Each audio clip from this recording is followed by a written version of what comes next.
What's up, everyone? Welcome to the podcast. Now, I'm Alex. In this video, I want to talk about if a Green Arrow game is possible. Now, I've wanted to make these kind of videos for a long time. I have actually made a couple of these more different, talking about different kinds of superheroes. Ultimately, this is the most important thing. If you guys like me talking about this kind of other stuff, right? Other than Arkham 2020, other than Warner Bros. Montreal, other than Rocksteady, I would love to do it. You guys got to support the video. I have to see the support in the video in order to make these videos in general, okay? And I definitely do appreciate all of you guys that do watch, but make sure you guys are leaving a like. Make sure you guys are subscribed, have that bell icon rung, all that good stuff. Now, the thing with Green Arrow, okay, and I know that Degenerate J did a couple videos on Green Arrow. I haven't seen them. I don't know what they're about. I just know that he's done them, so I do want to make that clear. I also want to make it clear that I'm not copying in any way, because I want to have more of a kind of a blanket view on this game.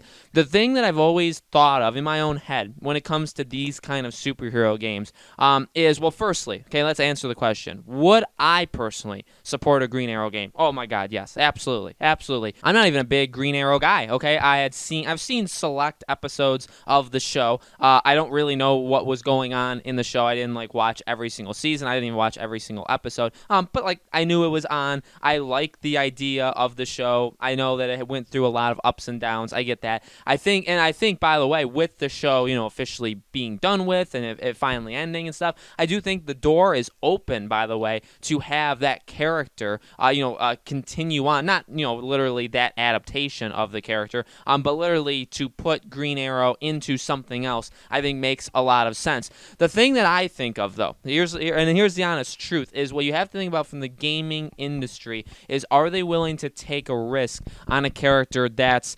lower budget, let's say? And I don't say that to be mean, to be nasty about it, anything like that, or to take shots about it. But ultimately, the situation you have is, okay, so he's DC. Okay, so he's got to come from Warner Bros. And one of those studios, or just a studio that Warner Bros.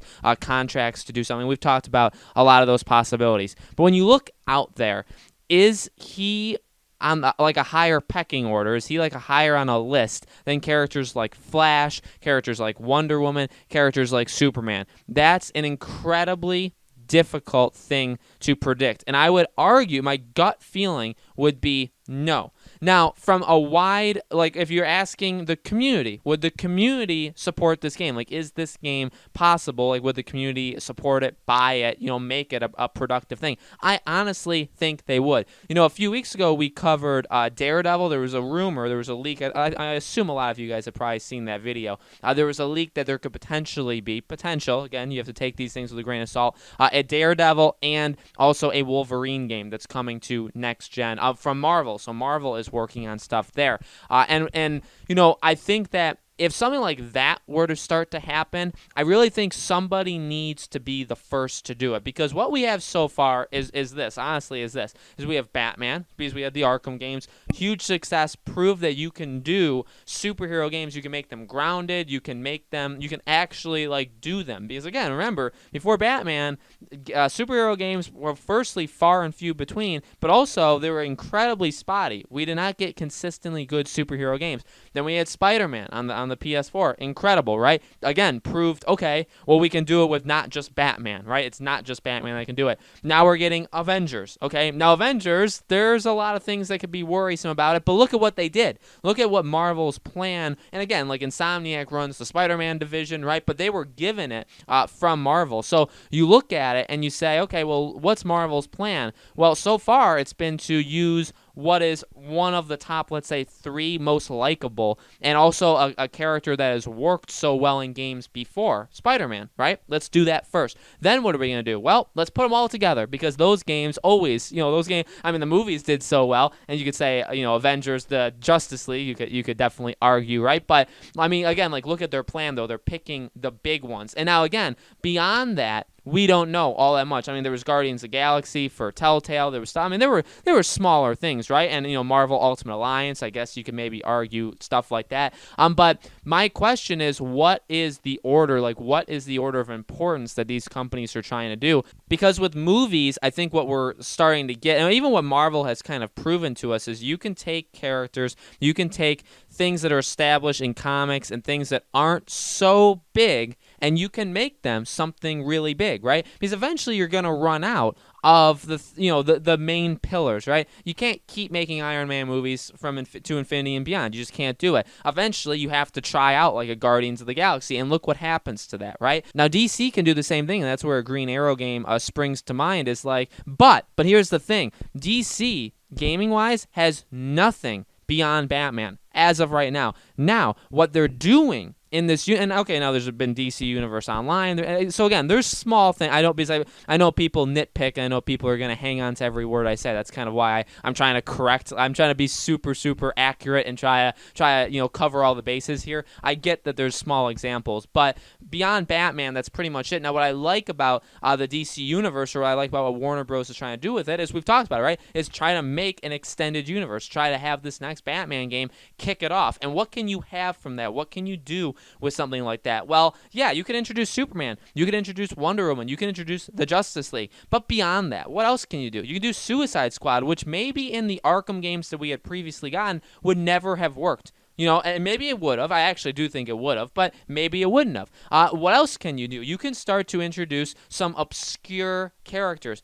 But again, it's difficult. In movies, a Marvel movie, you could have like 3-4 Marvel movies releasing every year. They're running through them. You can't have sequels necessarily for all of them, and some of them you can only have so many sequels with, so you need the next property. The problem with games is there's very limited studios. They take a very, very long time. I think just in a different, and now again, there's only a limited amount of movie studios, and they take a long time too, but it's hard to necessarily explain what I'm thinking here. But my general approach to it is I feel like it's just more difficult for games. You can't just say, okay, we're going to open the floodgate, and you make Batman, you make Superman, you make Justice League, you make Suicide Squad, you make Green Lantern, you make Green Arrow, and you make Flash. You can't do that.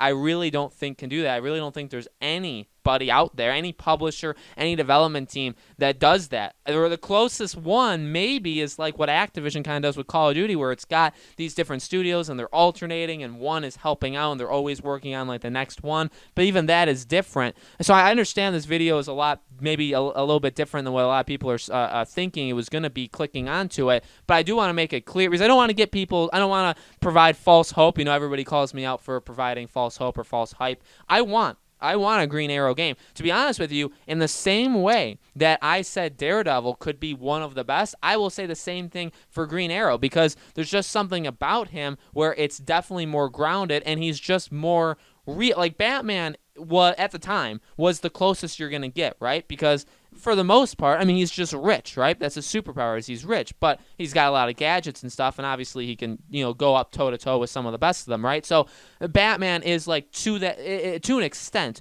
what something like a Daredevil or Green Lantern could be. But to be honest with you, those games can truly be that next level, right? And I said it with Daredevil, like the idea of playing a very grounded, like a Matt Murdock thing, makes a lot of sense, because like you can tinker with a lot of different stuff. He's very restricted in some aspects, but you can make it just a very, very different game. And in the same way, Green Arrow, you can make it a very, very different game. I don't know how you would work the actual bow and arrow mechanics. I don't know how you would do that. I don't know how you would work his fighting. Would probably be a lot like Arkham. I think any fighting mechanic would be a lot like Arkham. But you know what I mean? You can just do some different things. He's grounded. A lot of his villains are grounded. He's more obscure. Like, yeah, people know him. Even I know him, but I can't tell you all that much about him. I'm sure a lot of people can. But think of the wide population, right? They probably couldn't. But I think they would support something like that. Again, though, the problem we have in the gaming industry is, okay, well, that's all fine and good, but firstly, you're taking a risk because they're smaller characters. And again, that's what Marvel had to do with the TV shows, right? They had to decide, well, Jessica Jones probably would never work in a movie, but let's put her on Netflix, because that's just a different size, that's a different market. Let's see if it works. It worked. Let's do Daredevil. Let's do Luke Cage. Let's do all this kind of stuff. Gaming, you really don't have that kind of flexibility. Like, there's indie games, there's smaller, but if I were to tell you a Green Arrow game is in development, you're going to expect, I think, AAA quality. You're going to expect Arkham, Batman Arkham, or Spider-Man quality. You're not expecting, like, again, like an indie game, like John Wick Hex game, that kind of indie game that came out by Mike Bithell. You're not really going to expect something like that, right? And that's not really what Marvel or what DC does. I guess Marvel is a little bit different because, again, Guardians of the Galaxy did go the Telltale route, which was obviously very, very different. Could we get a normal Guardians of the Galaxy game, like an action adventure kind of game? Possibly, but it's just difficult because, one, you're taking the risk on these smaller characters that may not have the payoff, and secondly, are you going to give us that ahead of other games, right? Would we get a Green Arrow game before we get a Wonder Woman game? I would say the answer to that is absolutely not. In fact, we know Warner Bros. Montreal was working on a Wonder Woman game and then they canceled it. Now, maybe they've gone back to it. Maybe that's their second game. Maybe a Green Arrow game is their second game. I don't know. But they were already doing that. So I think the sad truth of it is, would I support a Green Arrow game? Yes. Do I want one? Yes. What could it be like? We can talk about that. If you guys want me to talk about that, it can be the next video. How about that? So if you guys like what you've heard from me so far, let me know in the comments, and we can maybe spin off this video and talk about a Green Arrow and also any other superhero. Let me know if you want any other superheroes. But I just think in general, the idea seemingly is to go big, right? Let's go Wonder Woman, let's go Justice League or Suicide Squad, whatever Rocksteady is doing. But even that's like a combination game, and a Wonder Woman or Superman game, those are big character games. We're not really here. Again, though, Marvel could break that trend. If Marvel comes out with it, if that Daredevil game is real, and they come out with a Daredevil game in the next, 2 years, well, that kind of shows, they can do Spider-Man, they can do Avengers, and I'm sure they're doing other big ones, and they can also do something like this. They can also do a smaller, more obscure character, but you know what? It could honestly be better than all of the other games. It truly, truly could, depending. Obviously, it doesn't have to be, but it could be. And I think something like that probably needs to happen first for everybody to follow suit. Now, the good thing is there's only two. There's Marvel and DC. One of them will have to do it, and then the other one will probably follow. So if Daredevil comes out, it does amazing. Maybe then that triggers DC and say, hey, I like where we're going. We have this whole plan of this extended DC universe, but let's try and throw some more obscure characters that worked in TV shows. Flash really worked in the TV show, and he, I guess he kind of did okay in the movies, right? But maybe he'll get his own movie one day in 35 years when it finally stops getting delayed. All that kind of stuff. Maybe that's what it ends up taking. Again, all speculation, all just, again, kind of just a fun little side video for you guys. So let me know again in the comments, guys. What do you think? Would you support a Green Arrow game? Do you think it's possible? Do you think we'd actually end up getting it? All that kind of stuff. Is there another superhero, both either Marvel or DC, that you would want me to cover? Do you want me to continue talking about Green Arrow? Any of that kind of stuff, let me know in the comments below. I'll absolutely do it. I'm definitely taking suggestions. There's not that many games after this month coming out, so it's going to be wide open for whatever you guys want to hear me talk about in May through the fall. So completely up to you guys what I make videos on. Again, let me know. Make sure you guys subscribe to our YouTube channel, Podcast Now. Hit the bell icon so you guys know when these videos go up. Thank you so much for watching. I greatly, greatly appreciate it, guys. Stay safe out there, and I'll see you all on the next video.